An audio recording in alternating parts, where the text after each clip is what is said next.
নেপালৰ ৰাজধানী কাঠমাণ্ডুত অনুষ্ঠিত হোৱা সাউথ এছিয়ান থাই বক্সিং প্ৰতিযোগিতাত অংশগ্ৰহণ কৰে লখিমপুৰৰ দুই যুৱকে। লখিমপুৰ জিলা মহায়জনৰ যুৱক ৰূপ কুমাৰ দাসে থাই বক্সিং এছিয়ান চেম্পিয়নশ্বিপ প্ৰতিযোগিতাত অংশগ্ৰহণ কৰি সোণৰ মেডেল পাবলৈ সক্ষম হৈছে। ২৭ ডিচেম্বৰৰ পৰা ২৯ ডিচেম্বৰলৈ অনুষ্ঠিত হোৱা প্ৰতিযোগিতাখনিত ৰূপ কুমাৰ দাসৰ লগতে নাৰায়ণপুৰৰ ঋতুপৰ্ণ কোঁৱৰেও কাঠমাণ্ডুত খেলাৰ সুবিধা লাভ কৰিছিল। ৰূপ কোঁৱৰ ঘৰলৈ উভতি অহা দেওবাৰে সন্ধিয়া ৰূপ কোঁৱৰক লখিমপুৰবাসী ৰাইজৰ লগতে গাঁওবাসীয়ে উষ্ম আদৰণি জনায়। তেখেতৰ এই সাফল্যত স্বাভাৱিকতে উৎফুল্লিত হৈ পৰে পৰিয়ালবৰ্গৰ লগতে ৰূপ কোঁৱৰৰ প্ৰশিক্ষক পৰিস্মিতা কোঁৱৰ।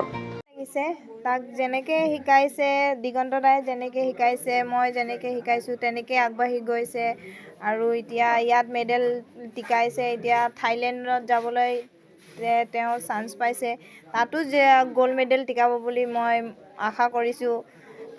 তাক ভালকৈ খেলিব বুলি মই আশীৰ্বাদ দিছোঁ। সেয়াই সদায় মা দেউতাৰ কথা শুনি যাব লাগে আৰু ছাৰহঁতৰ কথা শুনি লাহে লাহে শিকি গৈ থাকিলে লাহে লাহে চবেই ভাল হৈ যাবলৈ মই আশীৰ্বাদ আমাৰ ফালৰ পৰাতো আশীৰ্বাদ থাকিবই ছাৰহঁতৰ ফালৰ পৰা। আৰু সদায় এটা প্লেয়াৰ হৈছে গুৰুৰ কথা শুনা। গুৰুৱে যিটোকে কয় সেইটোকে শুনিব লাগে, বা প্ৰেক্টিছ কৰা টাইমতো যিটো গুৰুৱে কয় সেইটো মনে মনে শুনি থাকিব লাগে।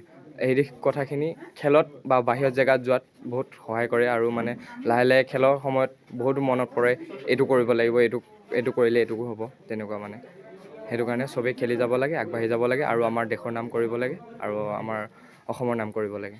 লখিমপুৰৰ পৰা ৰাহানুদ্দিন আহমেদৰ ৰিপৰ্ট, অসম আদিত্য।